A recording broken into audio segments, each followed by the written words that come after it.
Ever wondered how a superpower armed with war elephants and centuries of tradition could fall to an army of desert warriors driven by faith? Let us turn back the clock to the 7th century and witness the epic clash that reshaped the world, the Battle of Qadisiyyah.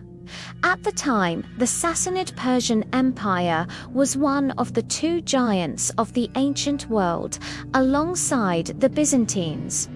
For over 400 years, they had dominated the Middle East.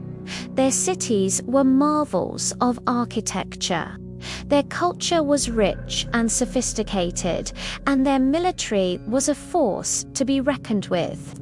They had heavy cavalry known as cataphracts, legions of infantry, and their ultimate weapon, a terrifying corps of war elephants.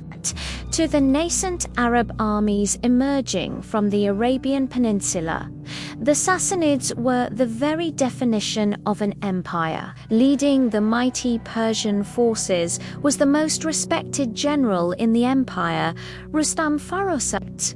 He was a seasoned, cautious, and brilliant commander, the de facto ruler of a fractured empire. Facing him was a companion of the Prophet Muhammad. Sa'd ibn Abi Sa'd was a skilled archer and a devout leader, but his army was smaller, less equipped, and viewed as unsophisticated tribesmen by the Persians. On paper, this looked like a complete mismatch. The stage was set on the plains of Qadisiyyah in modern-day Iraq. For 4 grueling days, the two armies would collide in a battle of attrition, strategy, and sheer will. Day 1 began with a Persian charge, spearheaded by their fearsome war elephants. These were living tanks, trampling infantry and scattering cavalry formations. The Arab horses, unfamiliar with the sight and smell of elephants, panicked and fled. Sa'd's army was on the brink of collapse on the very first day. The Persians had the upper hand, and it seemed like their victory was only a matter of time. But Sa'd, despite suffering from a painful illness that prevented him from leading from the front, directed his forces from a fortified position. He realized he needed a new strategy. He couldn't fight the elephants head-on. The Muslims spent the night regrouping, tending to their wounded, and praying.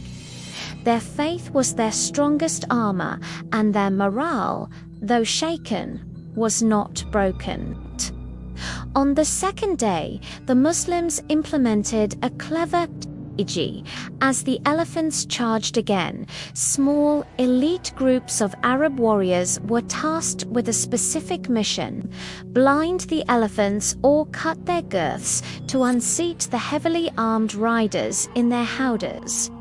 It was an incredibly dangerous task, requiring immense courage.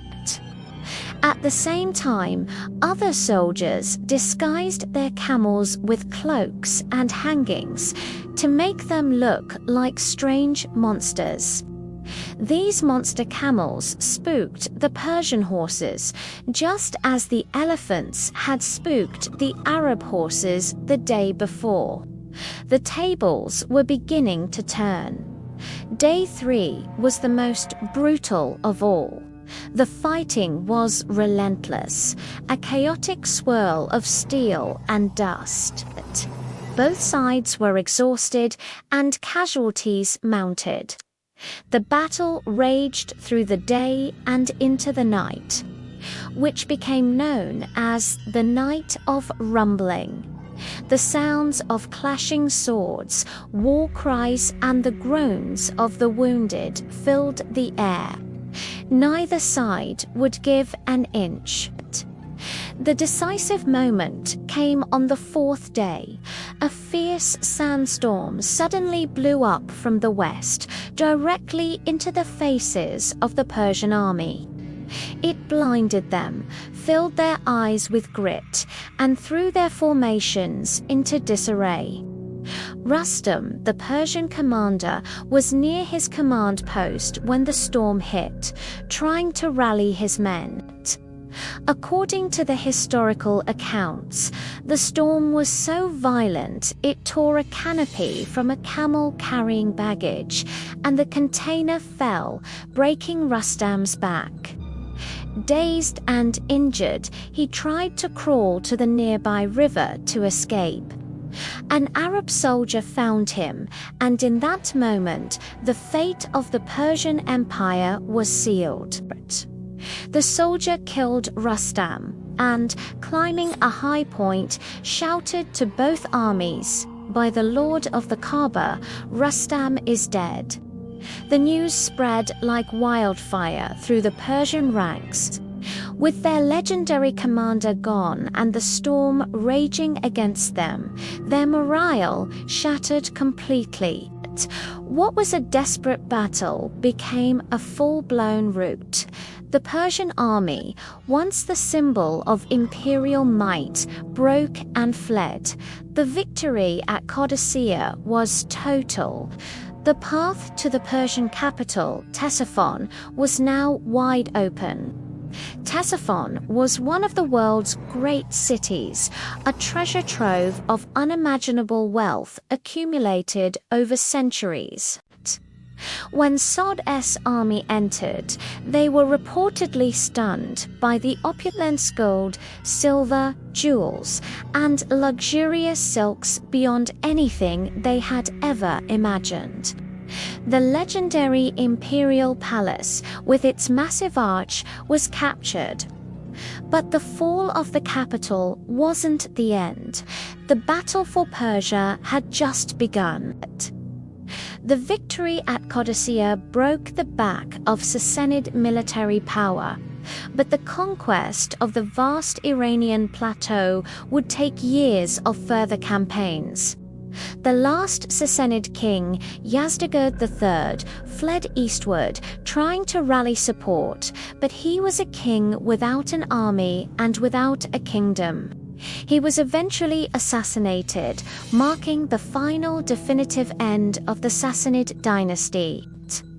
The Battle of Qadisiyyah is more than just a story of military victory. It was a pivotal moment in history that marked the collapse of one of the world's oldest empires and the beginning of the Islamic Golden Age. It showed how a smaller, highly motivated force, united by a powerful belief system, could overcome a seemingly invincible superpower. The echoes of that four-day battle on the dusty plains of Iraq still resonate through history today. Thanks for watching. If you enjoyed this journey into the past, don't forget to like, share, and subscribe for more epic history stories. See you next time.